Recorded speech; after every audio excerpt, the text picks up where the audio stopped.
Hi, folks. Welcome to another episode of Film Study. This is Ken McCusick. You've seen our draft shows hopefully by now, live out there on Film Study YouTube channel, also out on the Huddle It Up Film Study Huddle It Up YouTube channel. Live coverage for roughly 14 hours over the weekend. That I hope you'll take a chance. If you don't, you want to listen to them on podcast, they're certainly coming. But we're going to talk through each of the Ravens draft pick, some of the philosophical questions from this draft. And here to do it with me is Josh Reed. Josh, how you doing? I'm doing great, Ken. Josh, great to have you back. And we had you for the first night of the draft, and understand you had your duties as a dad, not to mention your Anchorage sports writing to take care of after that. But some interesting threads going through this draft. One is really the Ravens had kind of a mix of value in need in this draft. And we'll talk about a few of the clues that I think would tell you that it wasn't all value and it wasn't all need, but they got some of both, certainly. One of the interesting things that they talked about in advance of the draft was that they really wanted to trade down, and they never were able to do that in this draft.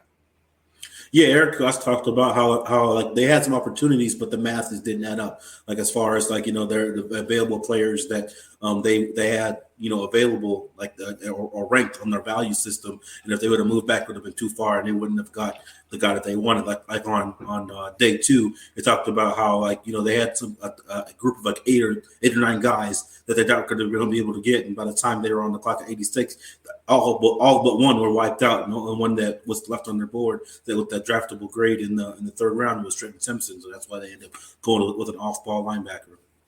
Yeah, a little odd, and we'll definitely want to talk about that when we get to Simpson here later. But I thought what was interesting is the first two selections for the Ravens, the clock virtually ran out. So that should tell you something, because last year, for example, Hamilton was still available at number 14, and they literally ran the card up. The pick was in like that. Well, I know they like Zay Flowers. I know they love what he brings to the team, and there's lots of reasons to do that. We'll talk about that in a couple of minutes here. But if the value was so great, and the need is certainly there, but if the value was so great at that pick, they probably would have run the card up then as well. But they let the clock run all the way out, looking for a good offer on the thing. How do you feel about it in terms of they did the right thing after seeing the receivers go in that general area? Yeah, I think ultimately they made the right decision as far as taking a receiver, because usually when the runs start, they go fast, and they said that this is the first time in I don't know how many years that receivers went 1, 2, 3, 4, and in these successive picks and sequential picks in the first round. So from that standpoint, I think they made the right decision. As far as take the receiver when they did, because as much as people want to tout the Odell Beckham signing and the Nelson Aguilar signing, they're both only on 1-year contracts. So you don't want to be in this situation this time next year with no Odell Beckham. Like say he has a really good year this fall and prices himself out of Baltimore because of the contract you just gave to your quarterback. So I think it was the right decision. I think they were afraid of that. Maybe if they would have traded back, because the reason they took it down to see if they were going to get a good enough offer without having to trade too far back to get the guy, so they wouldn't be stuck in another Trenton Simpson situation like they were the following night, where they had guys that were rated in a certain range and didn't want their board to get wiped out. So they took the highest receiver. They said Zay was the highest guy highest receiver on their board. It was a consensus thing. So I understand kind of taking it down, see if you could get squeeze the last little bit of juice, see if you could get somebody who's desperate enough to come up and not have to trade too far back. But in the end, I think they made the right decision. Yeah, I think I don't know what they were offered, but if it's one of these things where they wanted to go back 3 or 4 picks, there weren't that many options on teams, and then the general cost, I think 2 rounds back last year would be a 4th round pick roughly that they would have picked up from the value. And maybe somebody's willing to pay it and somebody else says, we want a wide receiver too. And look, they all wanted wide receivers, or they all drafted wide receivers anyway. Mm-hmm. So it would kind of make sense that people had multiple receivers that were fairly close. Jordan Addison, to me, I would have taken probably ahead of Flowers. Although, watching the film again now, since he was drafted, I've really warmed to the pick more. We'll get back to that in a minute. I don't want to spill the beans on this. But anyway, let's talk trade a little bit more. Once they failed to trade at 22, if you look at the total JJ value they had in the draft, and trades are still made on JJ value, even though a lot of people would tell you that scale is too peaked in the early rounds, it really should be flatter by round. In particular, in this draft, a lot of people thought it was really more of a flatter gradation of talent. But about 76% of their total JJ value was in that first round pick at number 22. So once they failed to trade that, they didn't really have anything more to trade down with. Their third round pick is a little bit of value, but it wasn't like that was going to create a lot of draft changing capital to pick up, more third round picks, for example, would have been very unlikely. So it's a kind of thing. If you don't trade number one, you really don't have much left, particularly in a draft where you don't have a second round pick. Yeah, I'm right there with you, Ken. I think that's the main reason why they took it down to the wire. They're like, look, this is our best chance to accumulate some, relatively high or draft capital. Like what was it? I think the Steelers leapfrogged the Jets, and all they gave up was like a fifth round pick to do so. To get their left tackle of the future. If the Ravens could move back on a couple of spots, like say they they got like a four. They would have loved to have an extra fourth rounder or fifth rounder to move back from say 22 to like 25 or something like that. I think they wanted to move back, but not back too far. And the reason they took it down as low as they did is because they were like, all right, it's either now or never, kind of sitting there at the pot kind of situation, and they didn't find enough. They didn't get an enticing enough offer. But I saw it was reported it was like a record like 43 trades. So for as low as people were saying that the consensus was in this draft class, the fact that people were making that many trades. I mean, there was a lot of trading back, and then the Texans traded back like 80 times. But there were a lot of trade ups. Like I remember, I felt like every couple of minutes there was this pick was traded to so and so. They traded up for it. I mean, so even like the contending teams, like the Chiefs traded up a couple times. Granted, they were among the teams that came into it with a lot of picks. Same with the Niners. Like when you have a lot of like low round picks, teams tend to package those up and move for players that they that they really want or think they might not be on the clock by the time they're on in the back of the round. But it's a strategy that could have worked to make them a trade partner for the Ravens, and yet we never saw that happen. And the Niners were brought up on the draft show several times as being an ideal trade partner. Mm-hmm. And there were other teams too that it could have made sense. When you get right down to it, if you're trading multiple picks for multiple picks, almost anyone is a reasonable trade partner. If you're going to trade 2 for 2 or 3 for 2, then you could definitely find good ways. Most teams want to trade. When they trade down, they want to trade 1 for 2. That's the most likely. Sometimes it'll wind up that a 2 for 2 is required to get the change right in points that both sides are just the same amount of unhappy with the trade to make it work. Let's talk a little bit about 86 though. When the Ravens are on the clock there, they literally ran it down within the last 10 seconds before turning in that card. We were watching on NFL Network rather, and the clock was under 10 seconds before the pick is in note came up. So they really were talking about it. And of course, this is one of the other big questions of the day, is that I think the Ravens were really trying to resolve the Patrick Queen situation before they drafted Trent Simpson, because they may have painted themselves into a little bit of a corner in terms of trading Queen at this point. Yeah. Because like Derek Cost was non-committal, not non-committal, but didn't want to talk about the situation. And it's a tricky situation, man. I mean, Patrick Queen, I love the guy, but he seems like real mercurial as far as his personality, off the field, and especially when it comes to social media, But this is a guy that I think the Ravens want to factor into their plans, but also know that the possibility, the realistic possibility of being able to keep both him and Roquan, especially on the trajectory that he's on right now in his career, especially that he got paired with Roquan. I mean, if he keeps playing like the way he was playing second half of last season, this season, I mean, he'll probably be somewhat of a steal on his, not a steal, but a bargain on his 5th-year option. But still, at the same time, it'd be more of a luxury than a necessity. So, it's a tricky situation. I'd like for them to keep that duo together as long as possible, but not at the cost of getting a position of a greater need and value. Right. And they obviously that 5th-year option, the Ravens are going to be the ones who have to decide on it, apparently, now, unless a trade is made in the next few days, of course. But they have, I believe, until May 7th. So we're recording this on the early in the morning of May 1st. The Ravens only got 6 days to make this call. So they can trade him during that time, or any value that 5th-year option will have will likely be lost. Now, the Ravens may pull the trigger on it. The Ravens may say, it's not so much money that we don't think we can find him a new home.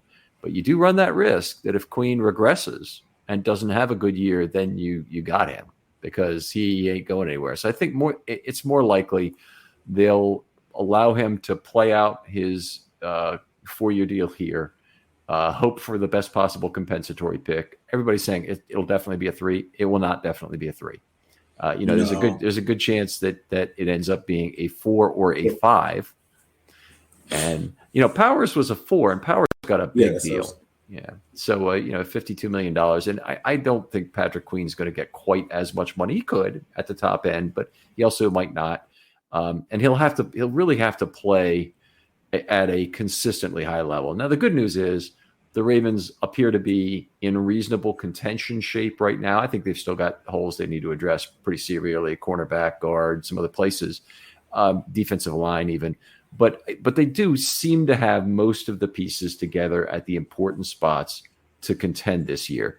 And having Patrick Queen at that second inside linebacker spot will be really good, because ideally maybe Trenton Simpson, I wouldn't say he redshirts for a year, but maybe it'd be nicer to have him kind of wait to play. Yeah, I definitely see. We're going to get into Trenton Simpson a little later, but as far as Patrick Queen, I think the Ravens will end up holding on to him ultimately this year, because I don't want to say this is an all in year for the Ravens, but it's kind of setting up for all right, this is going to be the best shot you guys are going to have to win the title for the foreseeable future. So you got Odell on a 1-year deal. You got a lot of guys entering the final years of their contract with JK and Gus, and even some other key role players. They're out like Duvernay, even Brent Urban's on the 1-year deal. He's the kind of guy that if he wants to come back, he'll be back. But yeah, I just think they're kind of, I wouldn't say pushing all the chips into the table, but this is the kind of season where you want to have your luxury items at a reasonable price for this year and this year only kind of thing. Yeah, it does look that way. I mean, one of the things Harbaugh went out of his way to say, which almost seems pandering to Queen in a way, was talking about how excited Simpson was to get here and play special teams. Simpson's a 3rd-round draft pick. If they drafted him to play special teams, then they're already admitting the pick has failed to the same degree, basically, that Malik Harrison was. They didn't draft him for that. They drafted him to be a special inside linebacker. They're hoping Micah Parsons, which that's about a, rolling double sixes to get that, maybe better. In fact, maybe less likely than that. But they would really need to succeed to get a player like that. I think there's there's more likelihood that he's a reset of the clock on a player who has some similar attributes to Queen, some similar deficiencies to Queen too, by the way, and hopefully will bring a lot of the same things on a cheaper contract, where instead of paying him, $12 to $14 million a year, or $10 to $14 million a year, let's say, they're going to pay $1 million a year for 4 years roughly. Yeah. Going back to special teams, I know all Ravens fans kind of roll their eyes every time they hear, special teams value on this guy. And I think he talked about it, and then Caillou Bukele talked about, how they're looking forward to playing on special teams, and I mean they definitely have the skill sets to translate to a guy who would be a good core special teamer, but you don't take a guy at 86 overall to be a special teams ace, even though that's what he may be. I'm okay with Trenton Simpson being a special teams guy to start off, the season, to start off his career, if that means you don't hold on to another guy squarely for special teams. You know what I'm saying? If you're gonna, if this is like a roster crunch time, and you're deciding between keeping another corner and a special teams linebacker, keep that other corner, and bye Josh Ross or Christian Welch. Yeah. I think that's probably the more likely event. I mean, the Welch is the guy who makes less sense for the Ravens at this point in terms of where he is. But anyway, Josh Ross is a younger guy. You want to stay young on special teams. And my big thing about special teams in general is the Ravens, if they have the depth of roster necessary to contend, they probably want to have basically 0 guys, maybe 1, who are pure special teams players, and have basically everyone be someone who can contribute something on special teams, but also can give you something on either offense or defense. Because you really, I know Harbaugh with the special teams background probably values it, but I think he really values the players who can do both, not just the players who are pure special teams guys. Yeah, like Justice Hill and Geno Stone, 2 guys that are capable of 2 guys that are capable of contributing on the respective sides of the ball, but also thrive on special teams. I'd love to see Justice Hill get more run as a. I feel like last year was. I know we're not going to get. We're talking about rookies, but I feel like last year was just Justice Hill's best year as far as the strides he made as a runner, and the thing he flashed a lot last year. I mean, he had. I feel like it wasn't for that hamstring that he pulled. Was it in the Buffalo game? I feel like he would have been in line to get even more run. Prior to pulling that hammy. It's surprising that he didn't get more. I thought he kind of fit perfectly with running the outside, stretching horizontally the line of scrimmage out of sidecar, and making those opportunities for Lamar be extra special. But you got to have another threat who does that, and neither of the backs is really perfect for that. J.K. is really a one-cut turn up field guy. He's not a real big speed guy. He's got okay speed, and Gus Edwards is more of a between the tackles and right off tackle guy. So if they had other choices, they could have put Devin Duvernay in the backfield, which they have done before. I really like the UDFA they picked up, by the way. I was just about to say. I knew you were going to talk about him, yeah, but he's perfect for it. So anyway, we'll get to that another day. I'm actually doing a show tomorrow on the UDFA, so we'll probably talk about him there. But he's a great thing. What I do want to work on to another corner. We basically touched on it briefly with cornerbacks, but wide receiver and cornerback obviously were competing for the pick at 22. And they ended up at cornerback kind of chasing the price of cornerbacks as everybody else valued them higher, even a very deep cornerback draft. And, it was thought that the wide receiver draft was not as good as the corner draft. And certainly the corner draft had a ton of guys at the top who looked fantastic. They had a guy who I guess the teams know more about his injury than we do that fell a long way in the draft. That's Keely Ringo. And then they have some fairly modest talent, I think, in the later rounds at corner. Guys who have significant warts, as you would expect at any position later. And it seemed like cornerbacks were getting consistently overdrafted throughout the draft. Started off with Emmanuel Forbes at number 16. Gonzalez went a little bit later. Like 2 picks later, or the very next pick to the league one. Did he went at 17, right? Forbes went at 16. So yeah, he actually went after Forbes. I loved Forbes, and he was the guy I really wanted for the Ravens at 22 over all others, over a wide receiver for certain. But anyway, I really love Forbes, and he was obviously not the guy who was taken. But it was, I thought, very appropriate that Witherspoon was the top cornerback taken because college results are much better than Gonzalez, and Forbes honestly are better than Gonzalez as well. So it's not surprising. It's just everybody fell in love with who Gonzalez was as a size and shape guy, and they ignored a lot of the college production, which was not as good for him. Even playing in the Pac-12, where it's not like every team has a great quarterback out there. Yeah, and that was to me. That was the classic case of media love versus actual football. If people there's conflicting opinions between the media and the outside versus what teams actually think in this year's draft. A team media value. I feel like media sometimes value traits more than teams do. You'll have a guy like a Forbes who was highly productive in college. Now teams are going to value that kind of production and skills and instincts over just pure athletic traits almost every day. 9 times out of 10. So I wasn't surprised that I was a little surprised that Forbes went before Gonzalez. I really thought 22 would have been a sweet spot for him. But I understand, like I said, Washington probably saw the same thing that we all see with Forbes. A guy is going to be a ball hawk, and a shutdown corner or like at least take one side of the field away. But like I said, I wasn't too surprised by it. But I do think Gonzalez did land in a great spot, in New England, and the guy like Bill Belichick is going to really, kind of show him the way. Yeah, I agree. I think he'll be a good pro. I just didn't think he was as good. I certainly didn't think he was as good as Witherspoon. He was still the number 2 guy on my board of the corners, and but Forbes was the guy I really thought we'd get. Anyway, enough of that. It's spilt milk. Devin Duvernay, the smaller issue that did not get resolved on draft day. Now, Devin Duvernay has a $4.3 million cap hit, and this really ties into the next topic as well. The Ravens have entered a new era. Would the Ravens of any time during the last 5 years have been eager to get rid of Devin Duvernay if they had him at $4.3 million? Well, no, because they had a quarterback on his first contract. But now every dollar must be scrutinized to an additional degree because they have signed Lamar Jackson to his second contract.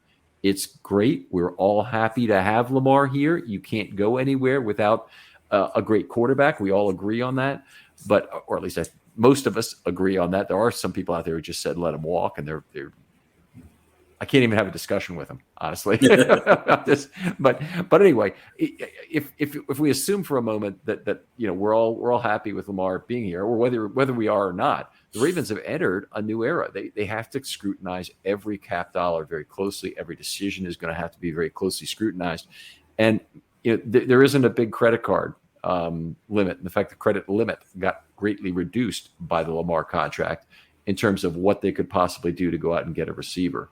So, or get other players. So when the question comes up, it's going to be that much more annoying in future years when people want to, just put it on the credit card, forget it, make it work, make it happen. Ravens, there's a wide receiver available. I want him. And it does generally seem like it's an offensive skill position player that is always the guy that the Twitter flock wants to go for. It's never it doesn't ever really seem to be a cornerback or a defensive lineman. Those just aren't sexy positions, and nobody seems to want to really spend the money there, where the Ravens honestly have at those two positions in particular great need at this point.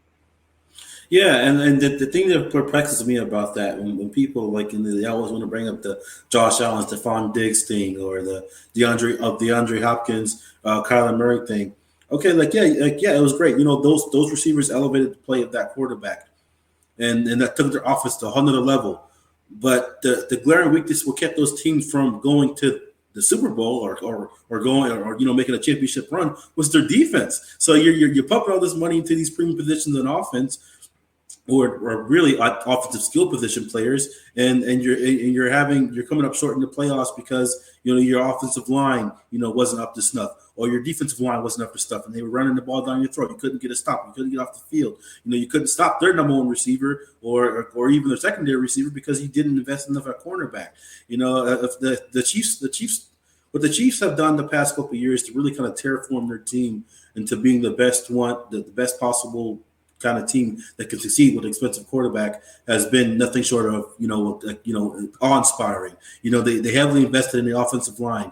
They trusted their system as far as defense, and they let Tyreek Hill go.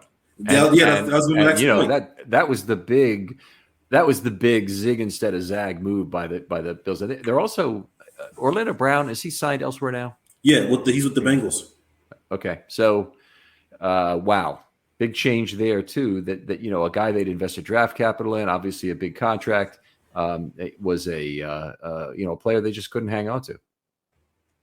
Oh yeah, and I think with the Chiefs, man, they made this strategic decision like, hey, we're going to invest heavily in this position, this unit, that unit. They're paying what's the guy name? Chris Jones, hand over fist because they prioritize interior pass rush over exterior, over edge rush, and that's why they let go of Frank Clark. They're willing to pay Orlando Brown, an average of $20 million a year or whatever they ended up paying. Who was it? Juwan Taylor. I think they're paying him like 21 or 22 million a year. Like they're willing to invest that in order because they know after what happened to Patrick Mahomes against the Bucs in that Super Bowl a few years ago, they're like, okay, we can't have that happen again because we're not gonna. This guy won't see the next the next decade if he's getting beat up like this. Once we get this deep into the playoffs, so they opted to neglect certain areas, the flashier areas, and invest in the trenches, invest in the positions that's going to help them succeed and sustain success and keep their most important asset on his feet and upright. So I believe in investing offensive lines. I believe investing in defense to be able to stop those, high flying offense. Not to initially stop, but limit. Yeah. And they've honestly, a lot of what they're doing is trying to rotate through players at those positions. They understand the need to make heartbreaking decisions about some of the players their fans love. And Orlando Brown and Tyreek Hill were players the team loved. And that their fans loved, and they had to watch him go, and particularly in Hill's case, just a homegrown guy who'd had all the success there, and to lose him after all the success he'd had with Miami, with Mahomes, had to be terrible for the fans. But for starters, what they got from Miami was way too good to pass up. I mean, it was an absurd offer that Miami gave them on the thing. And they were not afraid to break the traditional crap that goes with you got to have these positions in order to win in the NFL. And I'm very much of the belief that while it is a passing league, I don't think you absolutely have to do it with a stable of veteran receivers. In fact, I think veteran receivers, you tend to have a very hard time winning against the cap. Yeah, and I feel like what they did when they made the decision with Tyreek Hill is I feel like with the same thing the Ravens might end up having to do a few years from now if Rashad Bateman ends up popping, prioritizing keeping Mark Andrews over a Rashad Bateman or over even a Zay Flowers later down the road. Keeping that because of the position of value. Would you rather keep your elite tight end at some underneath $20 million a year, or have to pay an exorbitant amount of money for your receiver, who doesn't see the ball as much, who's not on the field as much. So it's really about position of value, and the tight end market hasn't nearly caught up to the level of production and significance that they hold in a modern day offense that wide receiver has. Yeah, I outstanding point, and I completely agree in terms of that. You're looking a long way down the road. They have Bateman for 3 years now, including what I assume will be a fifth-year option they'll set up for him. And that may not materialize. I mean, if he's hurt for the next couple of years, that may not even materialize. Actually, it's only this year because they have to make a decision after this year on his fifth-year option already. So, probably he's here for 3 years anyway, would be the way I'd look at it. And I think in his case, it's more likely because the Ravens are losing a couple guys after this year that in Aguilar and OBJ that would make a lot of sense. But anyway, let's get on to the players themselves because I think that's what people want to hear from this show. Zay Flowers picked number one at the 22nd pick, 5'9", 182, 442.40. Why don't you start us off in terms of your thoughts about the guy and what he brings to the Ravens offense? I actually love Zay Flowers. I love Zay Flowers a lot. I'm on the same page as the Ravens. He was my number one receiver, not because I think he's necessarily the best or the most polished, even though he's very underrated as a route runner. It's all the things that he brings to the table, all things he can do. I feel like he's the most multifaceted of the receivers, that went in the first round. He's a guy that can, return kicks for you, return punts for you. He's a guy that you can, use in a Devin Duvernay role. I wouldn't say he makes Devin Duvernay obsolete or a luxury, but like he makes him expendable. Because you can have a guy like Zay Flowers who's so electric in the open field that can do so many things, and like I said, essentially serve that Devin Duvernay role. I just love all the things he brings to the table. He's fast, he's elusive. Like I said, underrated route runner, real crafty, real shifty. Brings some of that Hollywood element as far as field stretching. And I think he's gonna be a great addition to this offense, and I can't wait to see, especially in this Todd Monken offense, man. That whole utilizing space and every blade of grass thing is music to my ears, Ken. Don't get me wrong, it was fun watching that 2019 offense and fighting in a phone booth kind of thing, but at a certain point, it kind of restricts what you can do on the offense side of the ball. If the defense knows that you're not going to take advantage of every blade of grass and they know they can fight you in this 20-yard box, per se, then you're kind of fighting with one hand behind your back. Yeah, it shows people how tough you are, but at the end of the day, is it the best way to maximize your opportunities to put up points? And You're digging yourself a deep hole in this argument with me, I got to tell you, because that is the fifth highest points per drive offense in the history of the National Football League. It is the most efficient offense probably in the history of the National Football League relative to cap. I understand. I'm just saying, like that was great for that year, and even 2020 was great. I'm not saying teams have caught up, but I'm saying, like, you know what, like it has eventually has to evolve. You know, like some of the more better operating offenses in in the years that that have passed are the ones that take advantage of space. And I just wanted to see Lamar in an offense that takes advantage of space, and like because to give him more opportunities, like I said, to scramble instead of design runs and zone read all the time.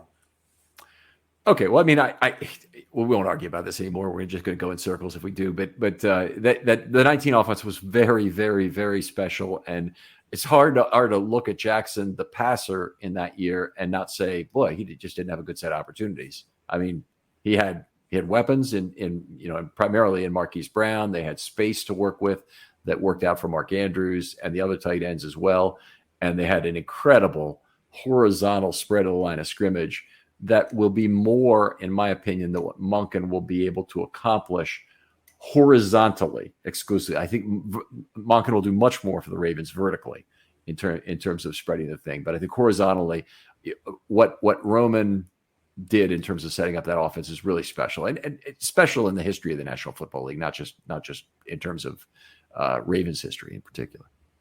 Yeah, I'm not refuting any of that, Ken. I just feel like the natural maturation of this offense, and I feel like just to kind of make Lamar happy. I know Lamar liked Greg and always, I don't say stood at the table for Greg, but defended Greg. But it just felt like things were kind of getting a little stale on that side of the ball. For some of the players and even for the quarterback. Let's get back to Zay Flowers here. So a few notes. Obviously, speed is near the top of the wide receiver class. The ability to turn on a dime, we've probably all seen the Twitter videos by now of him running that whip route, which is really impressive. Now, here's where I'm going to differ a little bit from you, because he's obviously a very sudden athlete. I don't think he's that great a route runner. I think it's actually an opportunity for improvement for Flowers over the next couple of years, working with a decent wide receiver coach, being a guy who can learn to throw off the defensive back before he makes his move, show wiggle at the top of the route, read leverage when there's an option on the route, but mostly throw off the defensive back at the top of the route so he loses half a step at that point.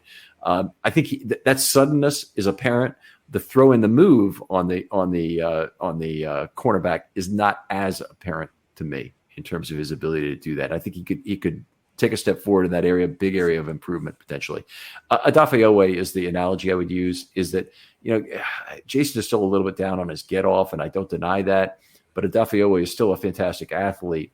And if he makes a move to one side, that offensive tackle will overreact to his first move, and he should be able to use that to figure out how to counter. And I think this will be Odafe big breakout year 3. The pressure rate has been good, and I think he can do more in terms of that pass rush plan, and we'll learn more from Chuck Smith this year to really put that into play. Obviously, both of the O's have to be good rush side linebackers for the Ravens for this to work out. But go back to Zay, much more effectiveness in zone versus man. And when you see a guy who's not as effective in man coverage, his numbers just aren't as good, then it's usually a case of wiggle at the top of the route is one of the problems. Some people have also blamed Flowers for not having great route running. All that probably is correctable at the NFL level. And in particular, the wiggle is not just a gift I believe you're born with. I believe it's a learned thing. So he's definitely got some natural change of direction, but I think there's more to. It's the final days of Spring Black Friday at the Home Depot, and we have laundry appliances that fit your space, your needs, and your budget. Like a new Samsung laundry set with large capacity, so you spend less time doing laundry. And with sensor dry technology to automatically optimize time and temperature, you'll spend less energy on it too. Final days to save up to $600 on this Samsung laundry set in-store and online during Spring Black Friday at the Home Depot. Ends May 3rd. Be done as a route runner there. I consider that a good thing. He's been a decent receiver at the catch point. Doesn't really have the ability to box out at his size, but he's feisty, and he goes for football. Nobody accused him of being an alligator arms player. Not a problem with the middle of the field I love that about him. That one of the things we saw with Marquise Brown, and the comparisons are made, sloppily between Marquise Brown and Zay Flowers, is that Brown was a guy who had a ton of speed, could stretch the defense, and so Zay Flowers is just like that. Well, Zay Flowers likes to go over the middle of the field on deep crossers. He doesn't have the fear. He's not going to be and the injuries won't force him to be a guy who wants to go down rather than take a hit in the middle of the field. And Zay Flowers has been a great yak player in college, really proven that he's had the ability to do that. Gadget options were in existence with Brown, so there's some similarities there. He ran the ball, I think, 57 times in college for 57 for 6.1 yards per rush. So you can do a lot of things gadget-wise with him. I don't think they'll line him up in the backfield, but I think there will be the jet sweep options will be open. It won't just have to be Duvernay. If they're both on the field, it kind of gives you a jet sweep either way option. You get the pitch plays that are passes but are behind the line of scrimmage that we've seen with Brown are certainly an option in this offense. So lots of things in terms of gadget. Maybe give you a chance to react to some of the gadget components or other route running stuff. Yeah, I could definitely see him, setting him like orbit motion or something like that, something in the backfield, like an extended handoff kind of thing, just to kind of get him into space and let him operate, especially to like the wide side of the field where he has more room to operate. But as far as the route running thing, like I didn't mean to insinuate that he's an above average route runner, just that he's not as raw as some people claimed that he was. I've seen plenty of videos, and even Travis Kelce went on NFL Live and attest to his route running was kind of.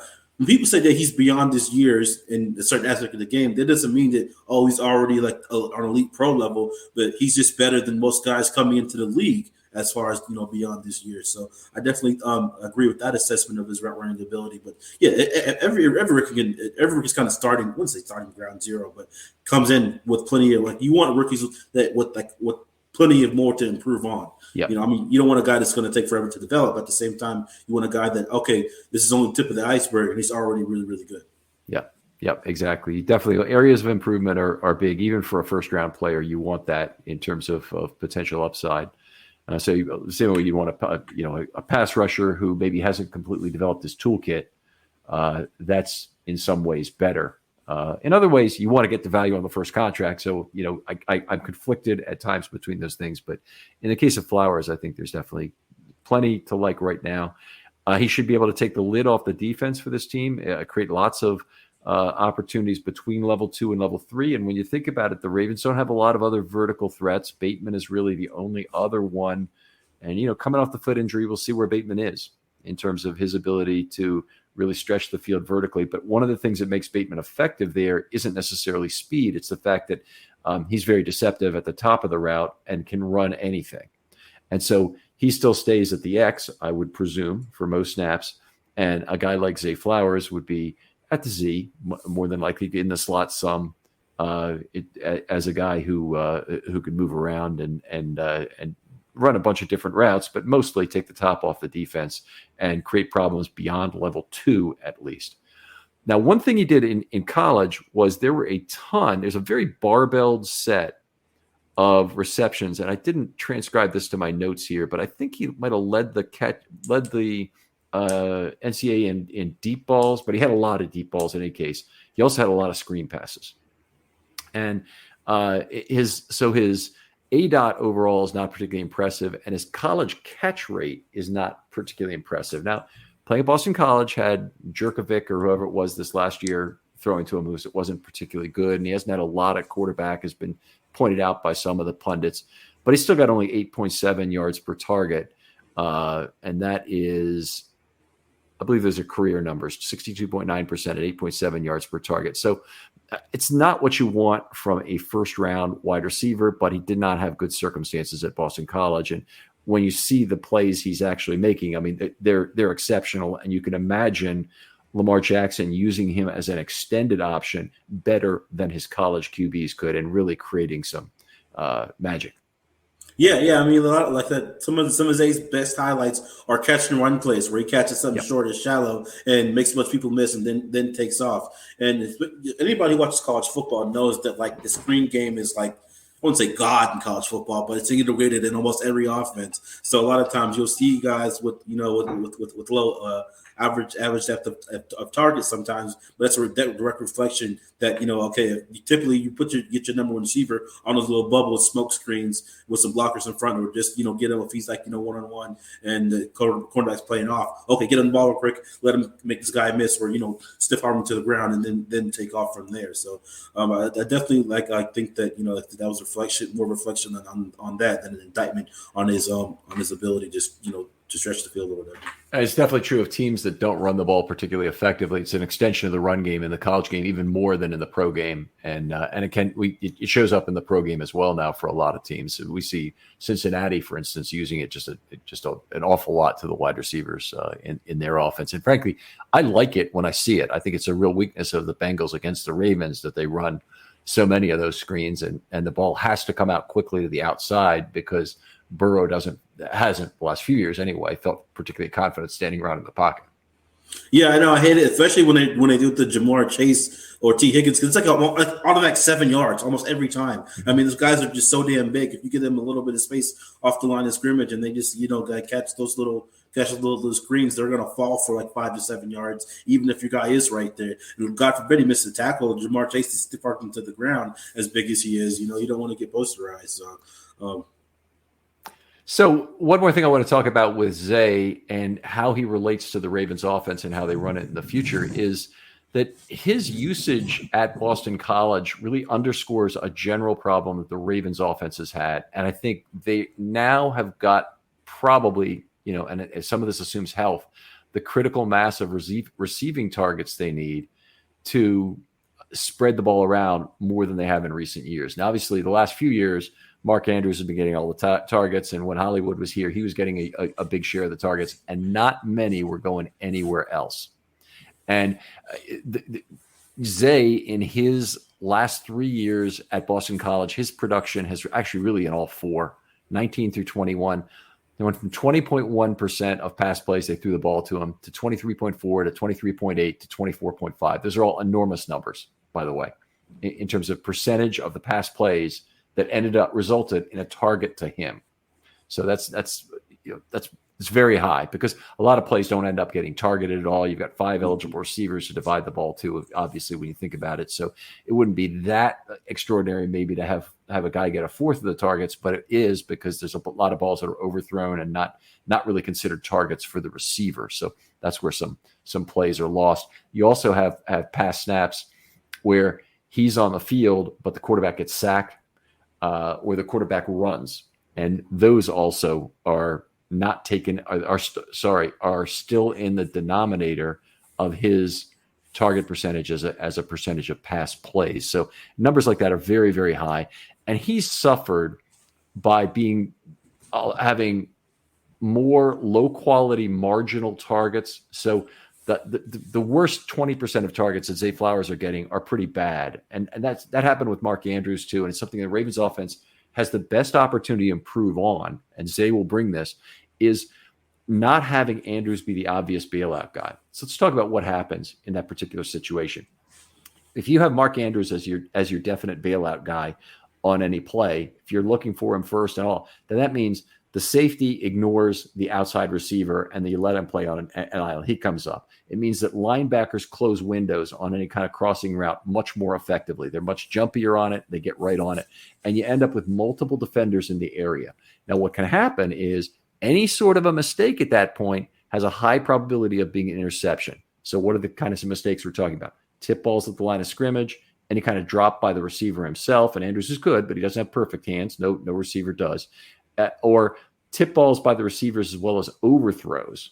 So oftentimes the ball will be high, Andrews will get his hand on it, and that'll actually give the safety an opportunity coming up to make a play on the ball, or the ball's just overthrown and the safety is moving up into the spot. You need to avoid these situations where the defense has a high degree of surety on where the ball's going to avoid multiple players enclosing your key receiver. So the only solution to it is not to have a single receiver you throw the ball to throw into more single man opportunities. It is basic football, but in terms of how top receivers like Andrews have suffered with their marginal targets, it's something that we need to find better ways to measure. And I think the Ravens offense, having the combination of all the tight ends, Zay, Bateman, and Odell Beckham, stand a better chance of getting those targets spread out more this year. And I hope that's what we really see. I hope we see a very well spread set of targets. Yeah, and what you just outlined was exactly why I feel like Lamar has struggled against teams like the Steelers, man. The Steelers and the Bengals at times too, where even the Browns to a degree a couple times. I mean, Mark Andrews made that one crazy catch, triple coverage, but like that's the kind of thing the defense are going to do if they know that that's your guy. I mean, it was a couple years ago when the Bengals were saying like, "Oh, we know he's like when they knew he's going to go to 15 or 89," and that's like if they can cue in on your guys before the play even starts, especially in obvious passing situations. Like I said, you're already kind of behind the 8 ball on that, and that's why, like I said, not only is this like the best group of pass catchers that Lamar Jackson has played with at any level. I mean, dating back to his college and probably even high school days. I don't know how many NFL players he played with in high school, but the fact that this is not only the best group of pass catchers and deepest that he's had, and at any level, but also like the most like dynamic and versatile as far as being able to have so many guys that can do different things and make plays all over the field. I think it's going to help elevate everybody on this offense. Yeah. So. To me, an ideal year from Bateman is actually, an ideal year from Flowers is probably actually going to be fewer targets, a lot of deep targets, enough of short targets to show that he has value as a receiver at that level. But I want to see lots of deep crosses. I want to see lots of deep balls. So defenses see it on film. They get used to wanting to cover it on film, and that opens up opportunities for a lot of other receivers who don't have the same kind of vertical explosiveness that Zay does. Yeah, definitely. I think he's definitely going to lead the team in average depth of target and probably yards per catch too. Yeah, well, there you go. That's a good way to measure it right there. Well, let's move on. We spent a lot of time on Zay. We spent a lot of time on other issues with the draft itself. Let's move on and go down to number 86, where the Ravens made, I think, one of their most controversial picks, certainly for the value. Trenton Simpson, inside linebacker out of Clemson. Talk about some of the things you saw on tape from him. I saw a player kind of reminded me a lot of Patrick Queen, as far as the same way if you listen to the press conference, the same way they described Trenton Simpson. If you go back to the way they describe Patrick Queen, it's almost like this guy shot at a cannon, this guy's a missile, this guy he flies around the sideline, this guy runs around with hair on fire. They use a lot of the same words and euphemisms to describe Trent Simpson as they regularly do Queen. Like I said, I do see a lot of similarities, to who Patrick Queen was coming out of college to who Trenton Simpson was, but Simpson even brought more versatility than Queen does. He's a guy that I think he had 12 or 13 sacks in college. He's a guy that that really kind of just continues that trend of adding more versatile defenders to this defense. Last year you had a guy in Kyle Hamilton that could line up just about everywhere. And now you got a guy in Trenton Simpson. So what Kyle Hamilton was to the secondary is what they sound like this. What they envision Trenton Simpson being to the front seven, as far as a guy that can line up off ball, line up on the edge, or even I hope not in the slot unless it's against like a running back or a tight end. And I mean, even then, I'd much rather have a safety over that guy than Trenton Simpson. But I digress. So I saw the positional versatility that in the flying around with guy with the hair, his hair on fire, or like the whole missile mentality thing too. I did see. One of the things I did see that kind of reminded Patrick Queen that I didn't like was there are times that he didn't wrap up and he just tried to hit a guy to the ground. You can do that in college, where a guy's kind of comfortable, but you're not going to do that in NFL. You're not going to do that or nearly as often. Maybe if you come across the guy like Hollywood Brown, who's who's like sub 200 pounds, but if you come against a guy you're not doing that to Nick Chubb, you're not doing that to Derrick Henry. Those guys with good contact balance. Not only are they going to stay on their feet, but they're going to keep on ticking. So I'd like to see him, wrap up more and not rely on the big hits. But as far as versatility standpoint, I do like a lot of things that he brings to the table, and think that he's going to be an interesting piece for Mike McDonald's defense. Yeah, play speed is very high. So you see 100-mile-per-hour mistakes, I'm sure is what we're going to see as a rookie. Lots of that. I think he has shown up as a good coverage player in college so far, and it really shows up in his downhill play more than his coverage between level 2 and level 3. So I don't think there'll be any questions about his ability to cover in man, that he can cover a tight end, that he can cover a wheel route, that he can cover, a running back coming out of the screen. There will be recognition is important. He's going to need to get right on top of that. That's something Queen was kind of slow to include in his game. But he needs to make sure that other running backs don't have, beating us in the screen game like Jonathan Taylor and players like that who that's a big part of what they do. The high missed tackle rate you mentioned, 13.3% in his career. Let's peg that a little bit of what that means. And his was at 11.7% in 2022. The NFL median for inside linebackers, and I used who played 50% plus of the snaps in 2022, and this is using the same basis, the PFF basis for missed tackles, is 10.1%. Now, there are big discrepancies in terms of missed tackles between systems. So what's important is don't tell me system A's missed tackle rate and compare it to the guys in system B. At least I used all PFF numbers for looking at missed tackle rate in this case. At the NFL level, Pro Football Reference has a missed tackle rate that is more generous to defenders. It awards less missed tackles. The PFF rate, obviously, if they think you missed the angle, it's a missed tackle. If you're on these ankles, it's a missed tackle. I think I like their method more. The thing I don't always like is that there's missed tackles and missed tackles because a lot of tackles retrack a player in the backfield and really ruin a play, but they end up being missed tackles, or they turn the quarterback around and they're a missed sack, but there's sack still happens. It just happens a second later. Somebody else gets cleanup credit for it. I don't really like some of that, but I've got nothing else to go on. And missed tackle rate is pretty good for inside linebackers in terms of judging who's doing a pretty good job of it. To give you an idea, the 10.1% was the median for NFL linebackers. Roquan Smith is better than that at 8.6%. Patrick Queen at 13.5% last year. And that, by the way, that was an improvement for Patrick to get to that point. So, he's definitely on the uptick from that said. As much as we talk about missed tackle rate with Simpson, no problem finding plays where he's slinging people down hard.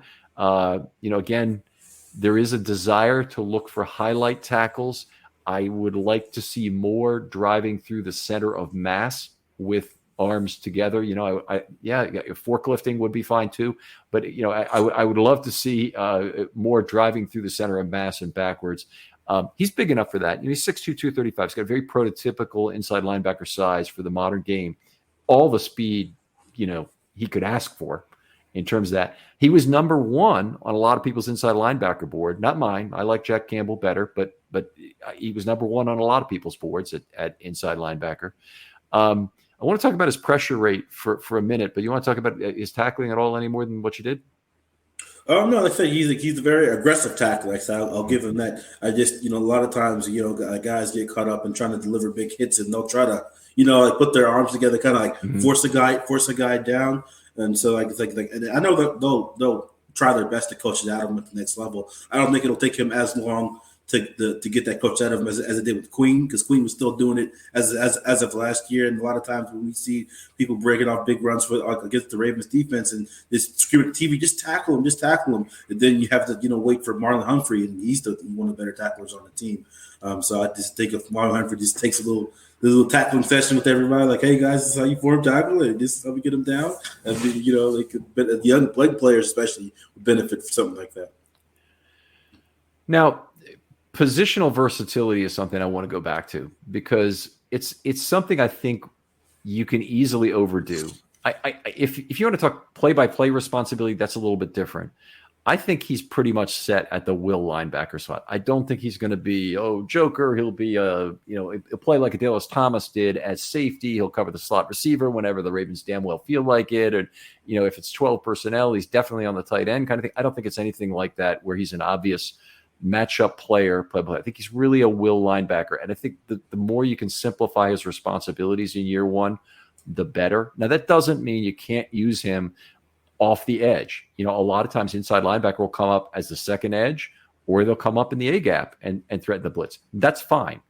I think also Trenton Simpson is one of the players who does a really good job of picking his own gap from off ball. So bringing him as a green dog, bringing him, on a delayed basis, using him on a cross blitz with another player. Any of those are potential excellent games you can play with Simpson to get him the good opportunities that are going to make him an effective pass rusher. Here's part of the issue I have with him as a player is that he moved inside. His pass rush opportunities did not markedly change between 2021 and 22, but his his pressure rate dropped into less than half of what it was. So it was 34.4% in 21. He's one of the most effective pass rushers in the country. And they used him as such, but still, it's very hard to get as high a quality. I think it was 31 out of 90, and the next year it was like 105 times he rushed the passer, 106 times, whatever it was. But it was close. It wasn't, it wasn't 2 times as many pass rushers, and his rate dropped because he wasn't as effective. It was a matter of, a notably reduced pressure rate. Maybe teams are more aware of him, and they were kind of looking to pick him up. That because they'd seen him on tape, the running back knew that he had to pick him up play after play after play after play. But honestly, there's just a reduced effectiveness to what he was doing. It'll be interesting to see what the Ravens can do with that. The Ravens obviously a lot of desire to run overload blitzes and blitzes that rely on penetrating and exploiting, and in tank terminology, at a single point along the offensive line. Anyway, breakthrough and exploitation, I guess, is the correct term for tanks. But they do a lot of games on the offensive line that could get Simpson space. I don't love him as a pure pass rusher as much as other people already have ascribed to him. There's a Simpson mania going on right now that is beyond what the player is. I would just say manage your expectations just a little bit on who Trenton Simpson is. You don't have to be John Harbaugh and say, yeah, he's going to be a great special teams player for us. But you also, don't be thinking he's going to be Kyle Hamilton for us as a rookie, because I don't. That could happen. If it does, we're going to be the happiest fans that ever were. But let's manage our expectations so that we get some positive surprise out of this year. Yeah, for sure, man. I do think some of the Trenton Simpson hype is getting a little out of whack. I've heard some JLK comparisons and, like you said, Adalius Thomas comparisons. But I think like the less thinking a rookie has to do early on, the more effective he is. And so, like the more you kind of cut a guy loose and not give him too many responsibilities, like the better off he'll be. Like and the fewer mistakes that he'll make. And like even if he does, like you said, like Martindale always said, if you're gonna make a mistake, make it 100 miles an hour. And that guy's fast enough to make it 110 miles an hour. So I definitely expect them to kind of cut him loose. Not in the sense that it's going to be lining up as stand up 2-point stance or anything like that. But I definitely think they might, like you were saying, blitz him off the edge, especially on delayed blitzes. Especially, I think he'd be really, really effective, because the cool thing about delayed blitz is if you have a guy that with great acceleration and he's run like 4.43 or something like that. If you have a guy with like really, really good speed, that's the kind of guy that can shoot a gap real quick, or if something opens up real quick, he can even like before like the running back. Sometimes running backs, depending on the running back that you have in pass protection, if a guy who's not as adept in pass protection, he'll look for work, and you catch him slipping, and so you can get a quarterback when he's not looking, a running back when he's not looking, and so I definitely think he'd be a great delayed blitz guy. As far as the edge stuff, I mean, John Harbaugh said that they envision him as an off-ball linebacker to start that could play some on the edge. It doesn't mean he's going to be lining up as you're saying behind Tyus Bowser. It just means that they might bring him off the edge to rush the passer sometimes. And so which they've done with every will linebacker they've ever had. Bart Scott, Jamie Sharper, all of them. Adalius Thomas. Adalius Thomas, not really a weak side linebacker as much, but it's a whole bunch of guys they have done exactly that with. And to note that you're gonna to say that you would get some edge play as an inside linebacker is kind of redundant. It's part of the positional responsibilities. Is occasionally you'll be rushing as that second edge on a spot, and occasionally you'll be rushing through the A gap as well. So I love it. I think that he could potentially be a very good player. I think he resets the clock at inside linebacker. with a inexpensive player, and I'm very positive about that. I hope they get something for Patrick Queen. I hope they can use both this year if they're both on the team. I hope they can find a way to effectively use both. But I don't think the Ravens are changing to a 4-3 because they've got these guys. I don't think so. Nope. No. I mean, I could see in maybe certain packages near the goal line, or for a certain team like the Browns are presenting you a lot of 12 or 23 personnel, something with a lot of tight ends and a lot of running backs. Then you could possibly bring him on the field, like I said, near the goal line, or between that 10 and 20 yard line where the field is condensed, and you want guys who can fly around and hit and get guys down to the ground faster. I could see that, but on a regular basis, I just I think it'd be 2 linebackers at most. Yeah, 5.4 yards per target in his career, and almost all that has been yak. So he's allowed 100. I'm sorry, let me get this right. 5.4 yards per target in 2022, with 175 of the 196 yards being yak. What that means is he's facing a lot of screen plays, and he's playing great downhill football to reduce those plays as much as they reasonably can be. What I really liked is his career yards per target is only 5.6. I know that PFF is pretty tough in terms of ascribing the target to the underneath defender when it's between level 2 and level 3. So they're pretty strict on linebackers. They're very strict on getting the screen responsibility and giving that to the inside linebacker. It's almost like their rule in scoring it's the inside linebacker's responsibility unless we can see any other way that it wasn't. And I think that's generally correct, by the way. I'm not saying they're doing it wrong or anything. But the fact that they do that tells me that there was probably some desire to stay away from him. And even though I don't really see great recognition for him or ability to read the quarterback between level 2 and 3 that would really restrict the passing game, I think that there must be something there, because the stats on him are so good as a yards per target player. And I can ascribe a fair amount of that to his downhill play and allow very few yards per target on those plays. But also I think that he has not looked great so far in terms of really knowing what's going on. And that's an opportunity. It's an opportunity to learn. Michael Crawford always tells me whenever I bring this point up that that's one of the last things you can expect a linebacker to learn, that almost nobody really is particularly good at it coming out of school. There's one linebacker who's unbelievable at it coming out of this class. That's DeMarvion Overshown, who only won a few picks after Simpson, by the way. There's a few linebackers that came off the board in that same area towards the bottom of the middle and bottom of the third round. Let's see. One other thing I want to ask about was Zach Orr. So you got two people here. Talk about maybe what Zach Orr and Roquan Smith, the two of them, who's the more important in terms of his development? Man, I mean, that's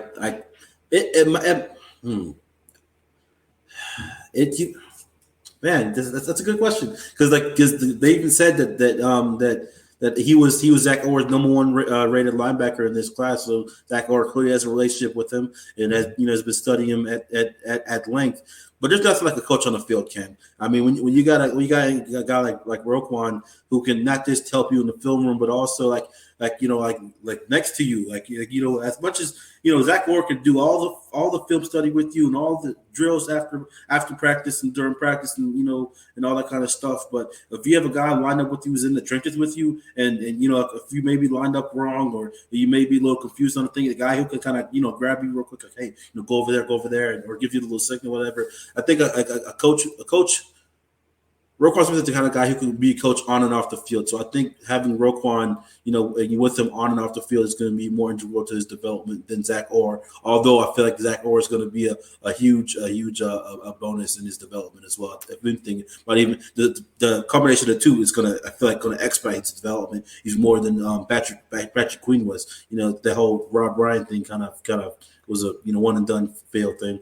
And then Orr came in, and Queen had a much better year in year 3. Exactly. Or if going back to his playing days, and it was always a complaint of mine, because I'm always very set in my belief that your third best safety is always a better coverage player than your second best inside linebacker. Well, Dean Pease had kind of a fear of getting caught with his defensive pants down and getting beaten on a third down play where he couldn't get his personnel off, and then he'd be stuck with a dime defense on first down. Honestly, if the other team wants to go no huddle and you win the high leverage play and then you lose the lower leverage play on first down, and it becomes more difficult to make that exchange. You still can't exchange, by the way, even with a no huddle. Then I say you take your lumps and win the high leverage plays. Make the personnel changes to make the high leverage plays. Or during that entire stretch, and from 2012 through 16, the first 5 years of the Dean Pease era, they played only 3% dime that entire era. And Zach Orr was the main player. They had Smith as well in that time. They had Mosley, of course, who was taking a lot of the snaps. But it's the will and keeping him on as opposed to bringing in a dime back. And a lot of that was Zach Orr. And so Zach Orr had a lot of those traits in terms of being a good enough coverage defender that you're happy to have him on the field on third down, and you're not really concerned about getting a safety in there. So I hope if he could be as good a level 2, level 3 player as Zach Orr was, and I think Orr learned a lot of that from Mosley, then I think the Ravens will really have something here. And this is going to be a tandem we like even more. Yeah, and Mosley learned a lot from Daryl Smith that one year. Yeah, absolutely true. That 1 year they were together, and I think with Zach Orr, the year before he had his contender on the neck thing, wasn't he like second team All Pro or something like that? I believe it was. He was on some kind of list, but like people knew who Zach Orr was. He was an ascending player, and like I said, had a very well-rounded game. I mean, like that tandem that they had for that brief time they had between him and Mosley was as good as any they had in a long time. And I feel like having a guy like that who's now on the coaching side, has been on the coaching side for like a few years now. It's like that player coach is great, but also a coach who's also a former player and performed at a high level is even better. All right, Josh, outstanding talk here. We're going to continue on in part 2 and talk about the round 4 through 7 picks and maybe a few other items before we sign off for the night here. But tell folks where they can find your work online. Yeah, you can find all the Raven stuff at Heavy on Ravens, right, for the Heavy the Heavy.com's Ravens website. And my full-time job is work for Anchor Daily News up here in Anchorage, Alaska. All right. Outstanding. Other folks out there, if you'd like to be on a Film Study short, lots of opportunity this offseason. All kinds of things to talk. You want to talk franchise building. You want to talk scheme, statistical methods. You want to talk about individual players. Tell you what, if you want to talk about that one play, so I'm still recording some of those. You know what that is about at this point, I'm sure. If you don't, send me a DM. If you'd like to be on to discuss 2 individual players, one offensive and one defense at significant depth for this year, I'd love to hear from you. You don't necessarily get to choose the players, but the idea is to get knowledgeable football fans out there who have an interest in talking about one player on each side of the ball and talking about what would be a good season and what would be a great season for them. I'd love to hear from you. DM me. I'll try and set you up with an individual show to do that. Gives a cross-sectionalization to any kind of positional group review shows we do. So you can talk about, what the player might do within that within his particular group without you being the only one who gets to talk about that particular amount. Anyway, DMs are always open. Love to hear from you. We'll get back to you real soon if you have a topic for a show. Josh, thanks for coming on. We'll come back with you in part 2. Sounds good. We'll talk to you next time on Film Study.